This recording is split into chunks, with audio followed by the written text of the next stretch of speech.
కాంగ్రెస్ ప్రభుత్వం ఇబ్బందులకు తాళలేక సర్దార్ ఆత్మహత్య చేసుకున్నాడన్నారు ఎమ్మెల్యే మాధవరం కృష్ణారావు. హైదరాబాద్ బోరబండలో సర్దార్ కుటుంబాన్ని ఆయన పరామర్శించారు. ఈ సందర్భంగా కాంగ్రెస్ ప్రభుత్వంపై విమర్శలు చేశారు. అధికారాన్ని అడ్డం పెట్టుకుని జీహెచ్ఎంసీ అధికారులతో బీఆర్ఎస్ కార్యకర్తల ఇళ్లు సీజ్ చేస్తున్నారని ఆగ్రహం వ్యక్తం చేశారు. సర్దార్ ఆత్మహత్యకు కారణమైన కార్పొరేటర్ను ఇప్పటివరకు పోలీసులు అరెస్టు చేయలేదని మండిపడ్డారు. సర్దార్ కుటుంబానికి అన్యాయం చేసిన వాళ్లకు వదిలిపెట్టమని వార్నింగ్ ఇచ్చారు.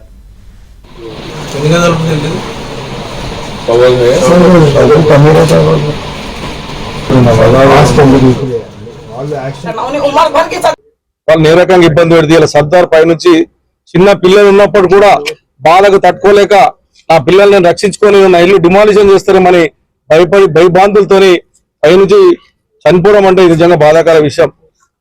ఇది ఆలోచన చేయాలి పిసిసి అధ్యక్షుడు. ఇక్కడ మా కార్యకర్తలు గెలిస్తే గెలిపించేటువంటి వ్యక్తులే ఇలా మా కార్యకర్తలను పానాలు కోస్తున్నారంటే ఇదంతా అన్యాయం. ఒకసారి పిసిసి అధ్యక్షుడు ఆలోచన చేసుకోండి.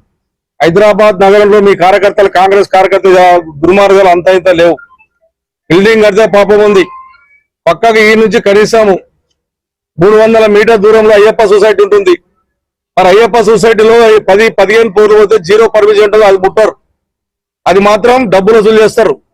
వాళ్ళని కొట్టారు. నిరుపేదలైనటువంటి సర్దార్ వంటి వాళ్ళ మీదకి వచ్చి చిన్న 50 గజాల ఇల్లు కట్టుకుంటే వాళ్ళ గూలగొట్టి వాళ్ళ ప్రాణాన్ని ఇలా బలికొన్నారంటే ఈ కాంగ్రెస్ పార్టీ దుర్మార్గం ఏంటో తెలుస్తా ఉంది. 33 years